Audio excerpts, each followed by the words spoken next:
Thank you. Can you hear me? Is it clear? Yes. Thank you, Professor Xin, for the kind introduction. I really hope that I are in Seoul.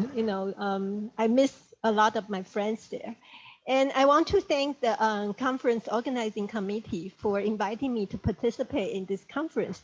It is not common, actually, for a literary scholar to participate in an AI conference.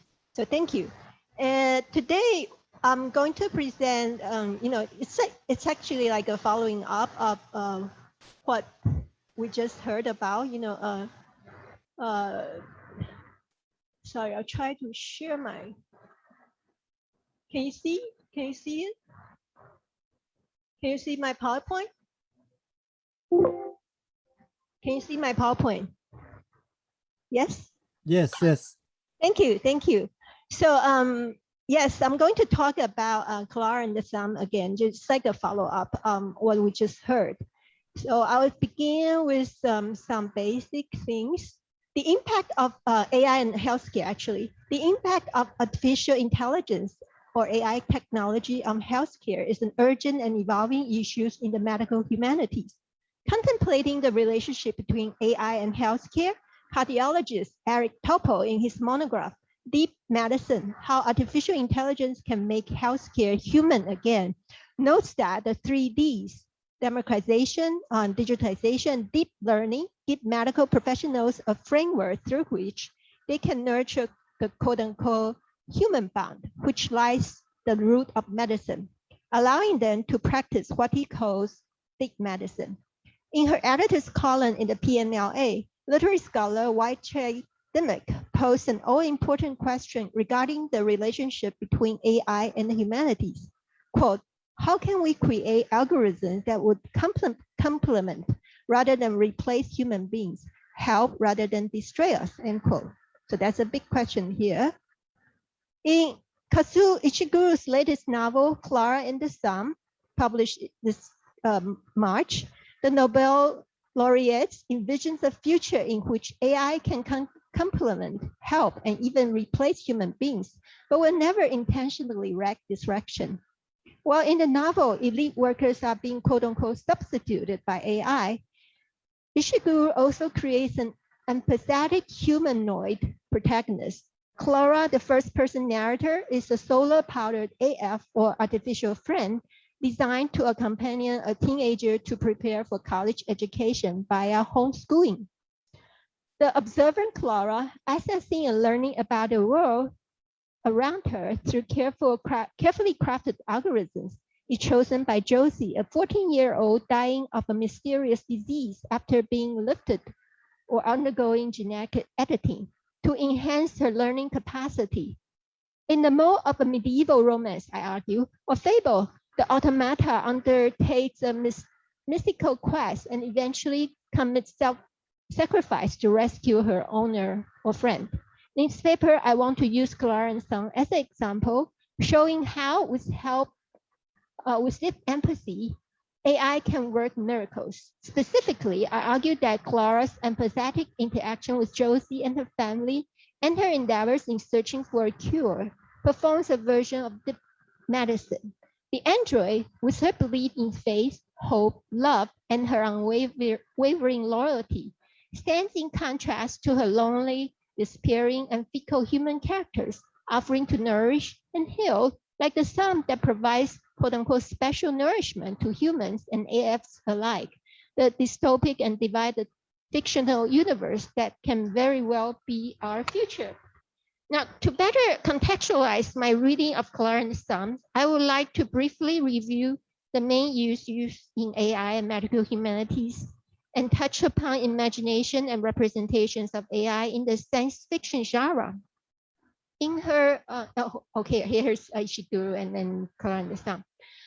In her 2020 web article, Artificial Intelligence and Medical Humanities, Kirsten Oster observes that the application of AI in healthcare provokes continuing debates, with medical practitioners divided between fear of displacement by the use of AI technology and optimistic embracement of technological innovations. both sides, Oster points out, agree that AI poses, quote, new challenges to medicine, which may involve, quote, a set of practical and ethical questions about the human context of AI in healthcare.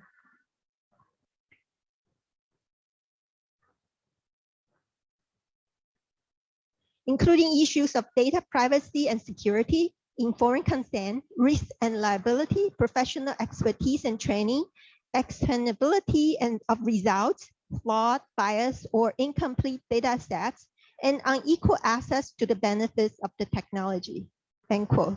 Faced with these challenges, Oster concludes, the future of AI, quote, is yet undecided, end quote. It is understandable that clinicians and researchers tend to express their reservations toward the future of digital health, since it is in human nature to have misgivings about the unknown, especially when it comes to technological advancements that may very well go beyond human imagination.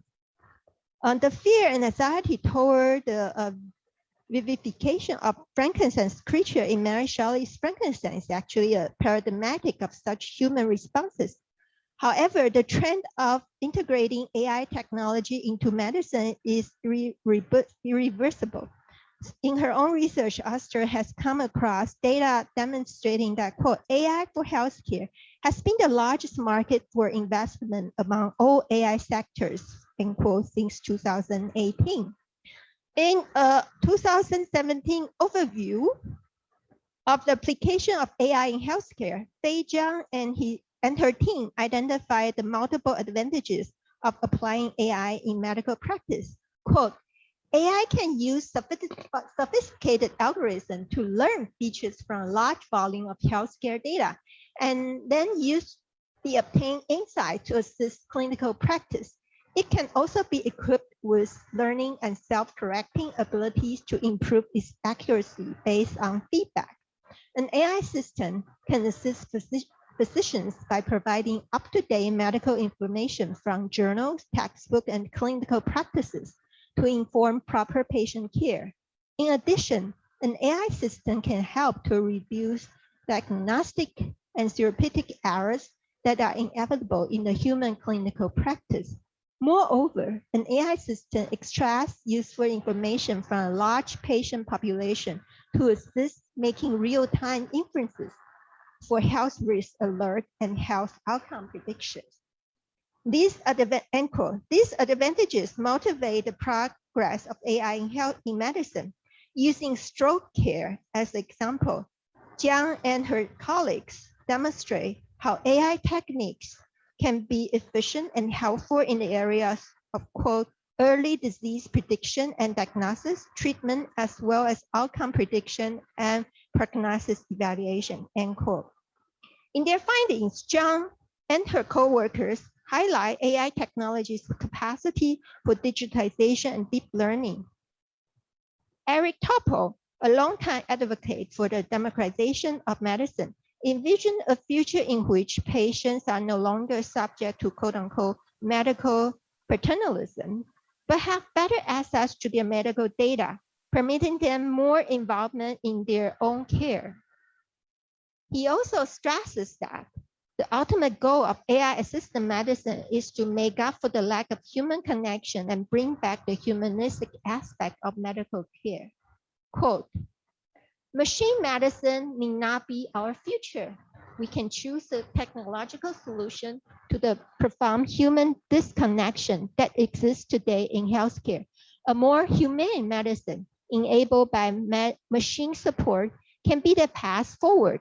The trial of deep phenotyping, knowing more about the person's layers of medical data than was ever previously attainable or even conceived, deep learning and deep empathy can be a major remedy for the economic crisis in healthcare by promoting bespoke prevention and therapies, superseding many decades of promiscuous and wasteful use of medical resources.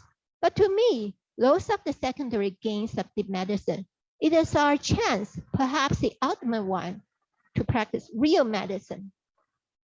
Presence, empathy, trust, caring, being human, end quote.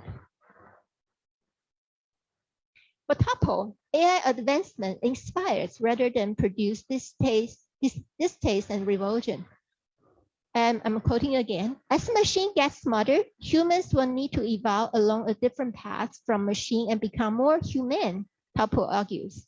This andro-specific evolution aims to uplift, quote, our humanistic qualities, that which always differentiates from machine. Notably, human empathy is not something machines can truly simulate. Despite ongoing efforts to design sociable robots or apps that promote empathy, end quote.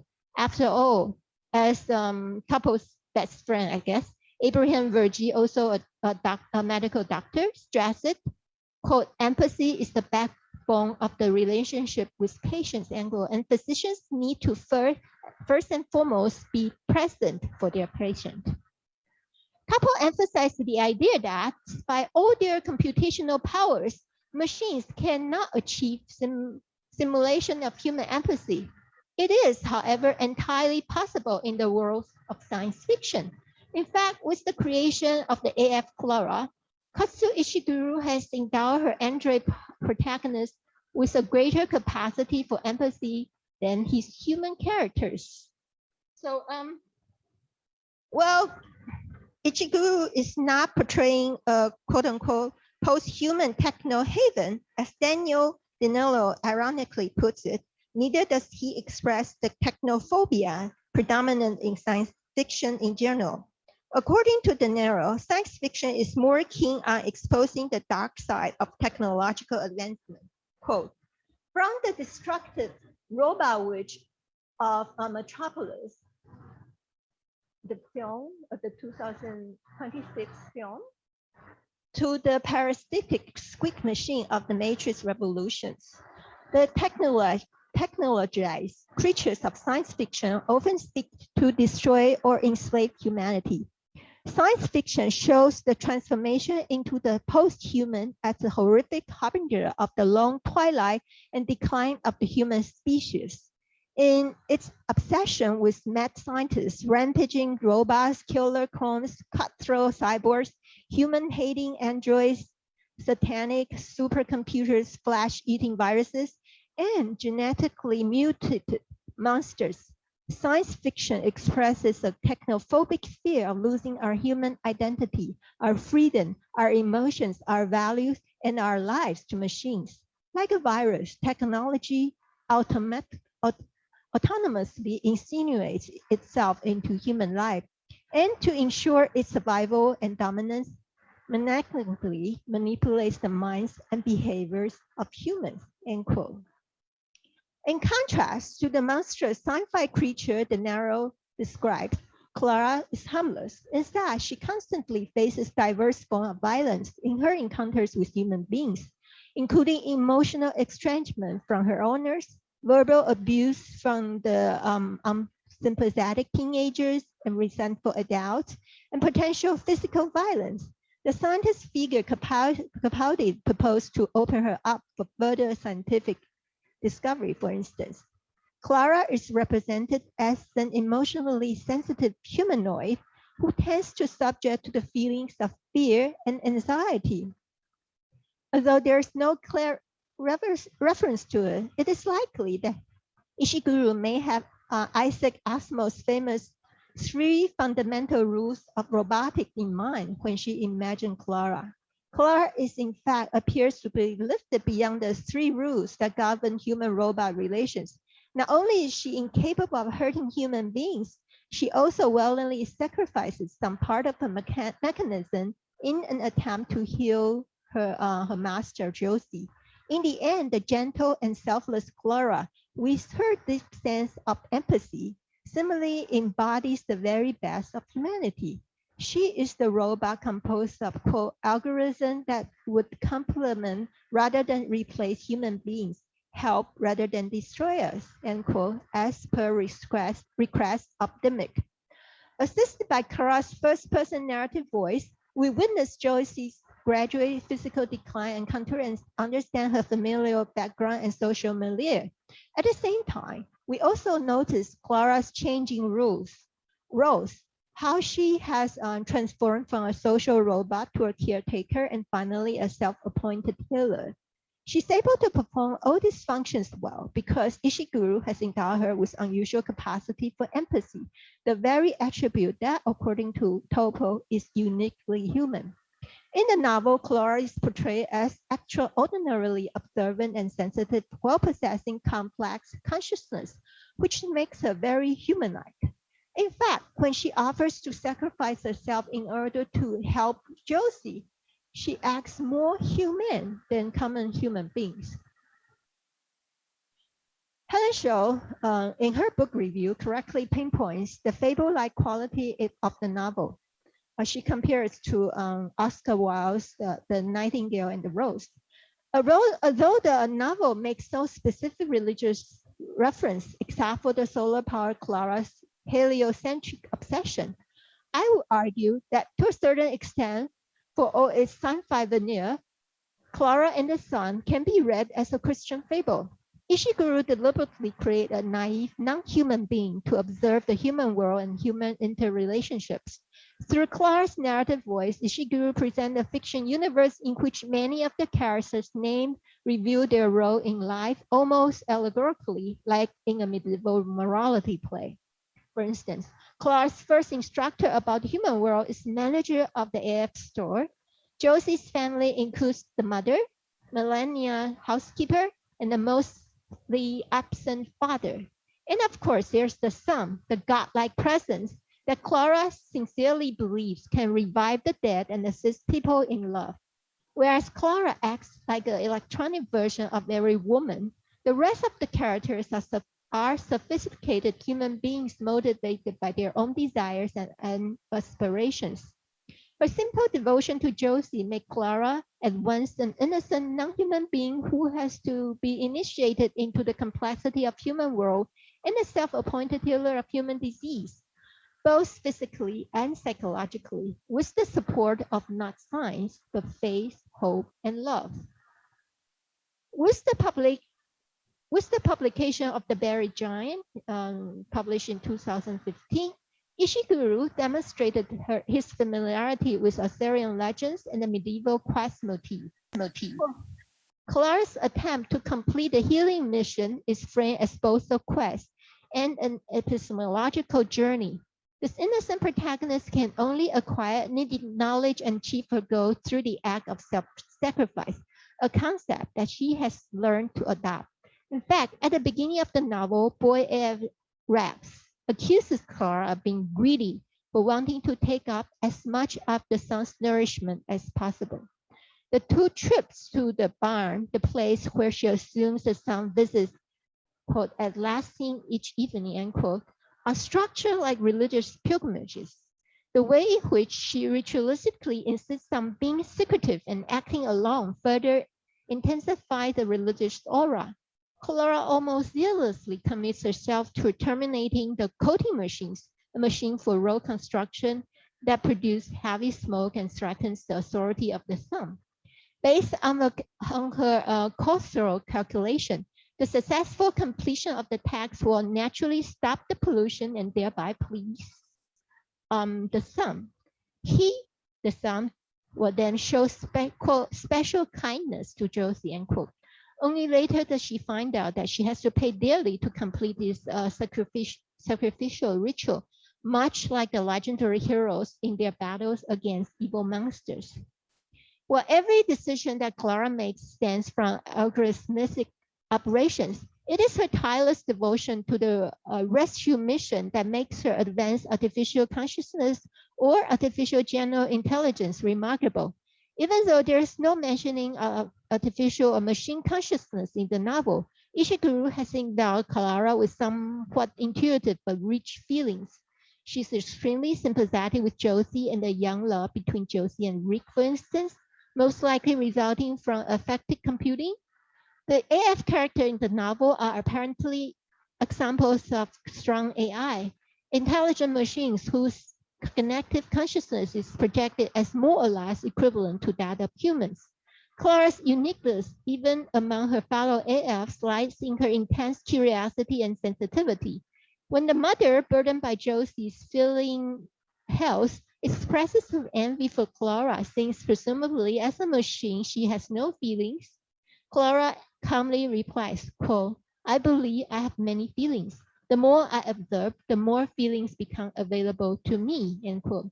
Hence, in recommending Klara to the mother, manager specifically highlights her strong observational capacity. Quote, Klara has so many unique qualities, but if I have to emphasize just one, well, it will have to be her appetite for observing and learning, her ability to absorb and blend everything she sees around her is quite amazing.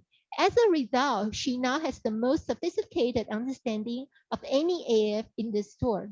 B3 not accepted, end quote. With a deep learning capacity, Klara is an expert observing and adapting to social environment with the help of the learning algorithms. To showcase the depths of Klara's consciousness, Ishiguro allows to practice psychological projection.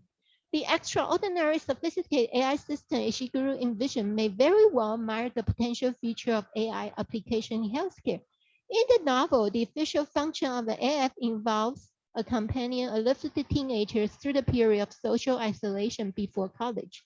Klara is also expected to act as a nursemaid, watching over Josie's health. Ishiguro nevertheless make it clear that, as a robotic product, Klara has a certain innate deficiencies. For one thing, as a B2AF, the model is reportedly has problem with solar absorption. Moreover, every outdoor trip becomes a high adventure for Klara when she has to struggle to navigate around the uneven ground on her way to the barn to negotiate with the son for Josie's recovery, for instance.